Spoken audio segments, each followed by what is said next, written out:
Ce qui est dans nos cœurs, nous le connaissons et il faut le remplacer. C'est vrai que depuis très longtemps, on entend beaucoup de gens qui viennent comme des éclaireurs, d'autres des panafricanistes. Mais le problème, c'est que les gens n'ont pas un symbole, un outil de changement. Certains parlent de autodétermination. C'est bon, on s'autodétermine, mais il faut qu'on sache, oui, en s'autodéterminant sur quoi, quelle est notre boussole, quelle est notre référence, quel est l'outil qui nous guide afin que notre peuple puisse s'élever au rang des plus grands. C'est cela le problème. Et quand on voit la façon dont l'homme noir est tellement attaché à l'argent, on se demande, mais finalement, c'est quoi le but de la vie? C'est quoi vraiment le but de la vie? Est-ce que c'est l'argent? Je suis loin de soutenir cela. L'argent n'est pas le but de la vie. Vous voyez? L'argent n'est pas le but de la vie. Nous avons passé beaucoup d'années où je dirais, si je veux parler du peuple, toute une histoire à penser que c'est l'argent qui va sauver notre vie. Au point où on s'est réduit à la mendicité même. Et l'homme noir est prêt à se vendre, même à vendre son âme, juste pour le matériel. Mais l'argent n'est pas le but de la vie. Et si on croit que l'argent est le but de la vie, c'est parce que jusqu'à ce jour, on ne s'est pas posé la bonne question. Quel est le but de la vie? Quel est le but de la vie? Je suis sûr que maintenant que j'appuie sur cette question, peut-être chacun se dit, mais oui, c'est vrai, quel est le but de ma vie? Peut-être quelqu'un dira, pour moi, le but de ma vie, c'est d'épouser une belle femme, de fonder une famille. Un autre dira, c'est de devenir le plus riche de mon pays, ou d'être riche quand même. Pour un autre, d'avoir un appartement propre à moi. Ou quelqu'un d'autre dira, c'est faire le tour du monde. Ou bien devenir président de la République, ou bien être nommé préfet. C'est ça. Mais toutes ces choses-là, rien de tout ce que je viens de dire n'est en réalité le but de la vie. Ce sont les choses de la vie, les éléments de la vie.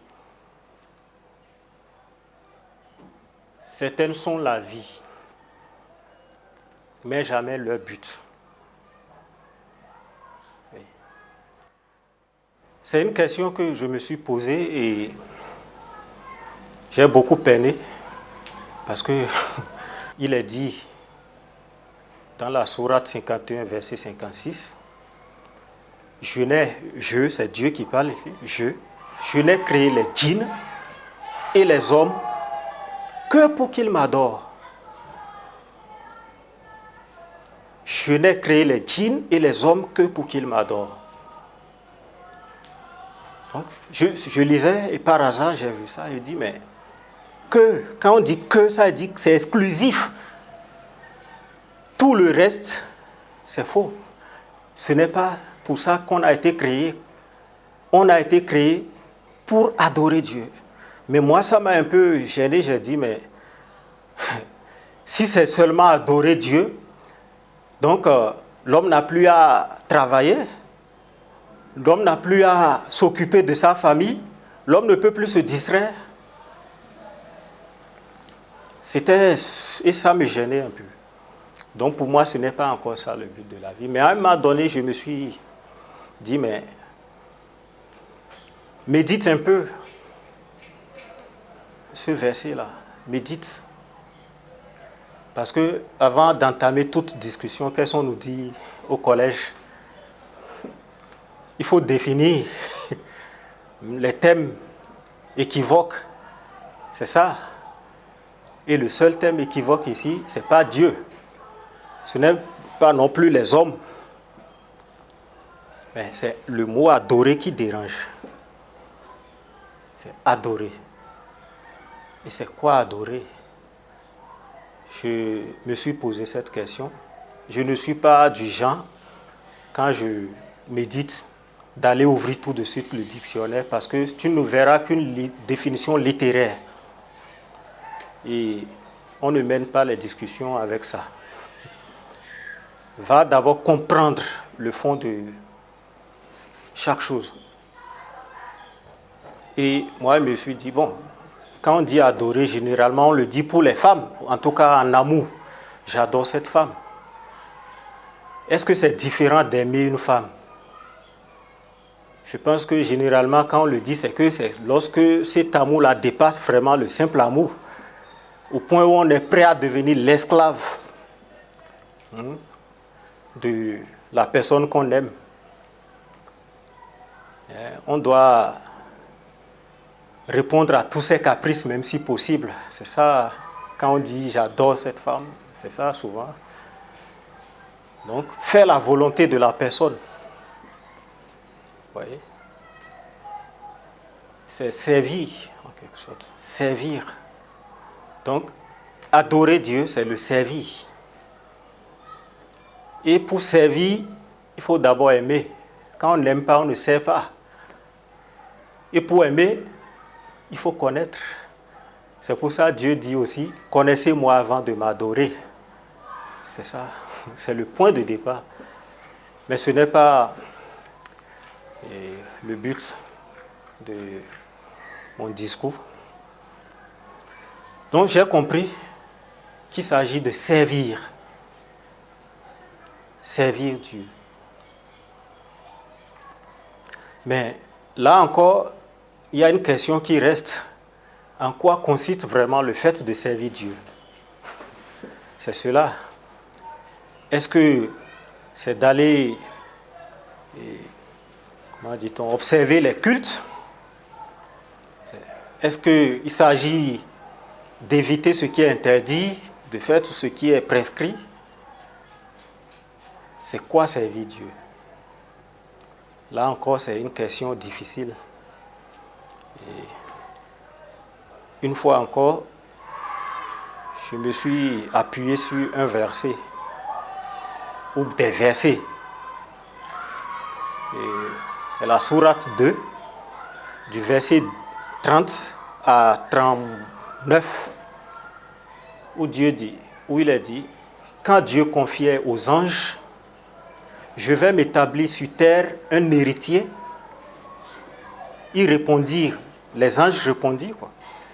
Y établiras-tu un verseur de sang, un semeur de désordre, alors que nous sommes là à te sanctifier et à clamer ta sainteté? C'est-à-dire les anges ne sont pas d'accord avec ce projet de Dieu d'établir l'être humain sur terre. Ce qu'il faut d'abord retenir, premièrement, c'est que l'être humain est un représentant de Dieu, du Créateur. Puisque dans d'autres traductions, on voit au lieu d'héritier, on voit administrateur, vicaire, c'est-à-dire un représentant. Un représentant. Donc, l'être humain est sur la terre pour administrer la terre. Pour gérer la terre, si on veut parler tout simplement, dire les choses simplement, pour gérer la terre. C'est le premier enseignement qu'on tire de ce verset-là. Deuxième enseignement, c'est que l'être humain est par nature un pécheur, un semeur de désordre, un verseur de sang. Parce que les anges, avant même que l'être humain ne soit créé, eux, ils savaient déjà que l'être humain est un verseur de sang. Ça peut paraître bizarre, mais c'est simple. Quand j'ai un projet, je vous explique le contenu, vous pouvez savoir les conséquences que ça peut avoir. C'est très simple. C'était comme ça. L'homme n'était pas encore créé quand il disait cela. Mais dans les versets suivants, Dieu leur dit, « Je sais ce que vous ne savez pas. Je sais ce que vous ne savez pas. » Oui. Et quand il a créé le premier homme, qui s'appelle Adam, selon les livres saints, il l'a instruit de tous les noms, des noms de toutes choses. Il l'a instruit des noms de toutes choses. Et quand il a fait cela, il a invité les anges à nommer ces choses-là. Mais les anges ont dit, nous ne savons que ce que tu nous enseignes.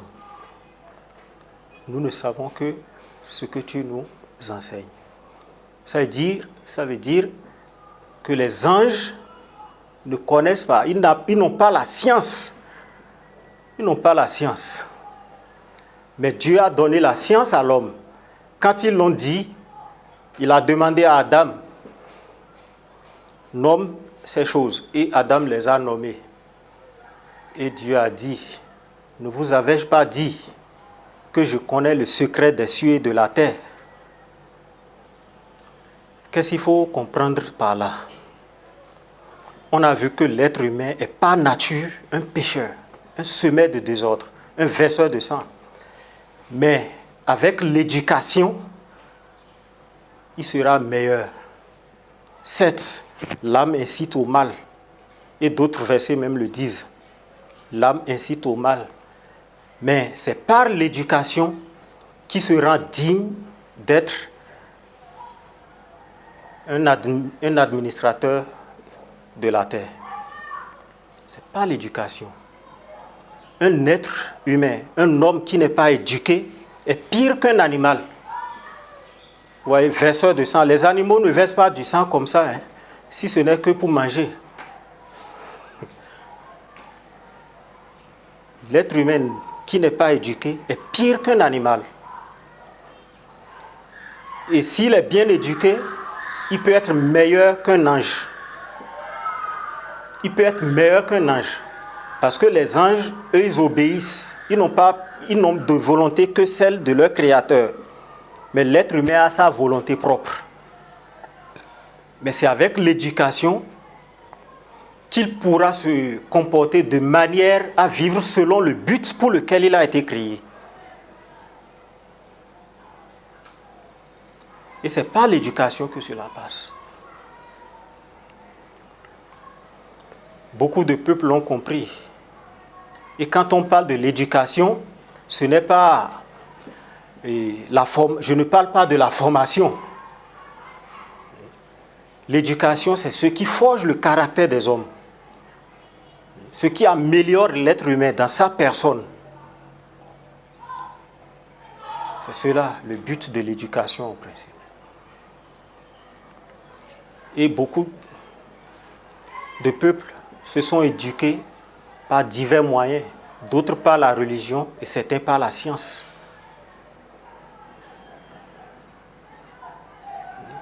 Des États ou bien des pays comme la Grèce, on les a connus par leur amour pour la science, la sagesse.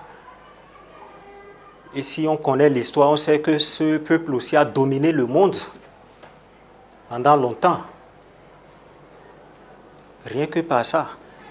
C'est vrai, le reste vient. Tant qu'on a la science, le reste vient. C'est comme ça, c'est naturel. D'autres ont connu la grandeur de leur nation par la religion. Toute l'Europe était chrétienne. Toute l'Europe était chrétienne. Et ce qui a fait la gloire de l'Europe, ce n'est pas la démocratie que nous avons aujourd'hui. C'était régi par la loi de Dieu.